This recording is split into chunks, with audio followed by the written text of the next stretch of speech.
ఇన్స్టెంట్‌గా చట్నీని తయారు చేసుకోవడానికి చట్నీ పొడిని ఎలా చేసుకోవాలో చూద్దాం. స్టవ్ మీద పాన్ పెట్టుకొని, ఒక కప్పు వేరుశనగ గుళ్ళు వేసుకొని, ఫ్రై చేసుకొని ప్లేట్‌లోకి తీసుకొని పూర్తిగా చల్లారనివ్వాలి.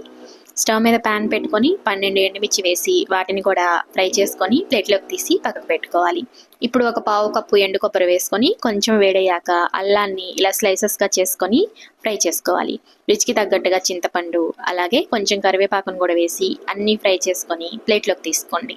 ఇప్పుడు స్టవ్ మీద పాన్ పెట్టుకొని ఒక అరకప్పు చట్నీ పప్పు, 1 టేబుల్ స్పూన్ నువ్వులు, 1/2 టేబుల్ స్పూన్ జీలకర్ర వేసి వీటిని కూడా ఫ్రై చేసుకొని ప్లేట్లోకి వేసుకొని అన్నీ పూర్తిగా చల్లారిన తర్వాత మిక్సీ జార్లో వేసుకొని పౌడర్ లాగా చేసుకోవాలి.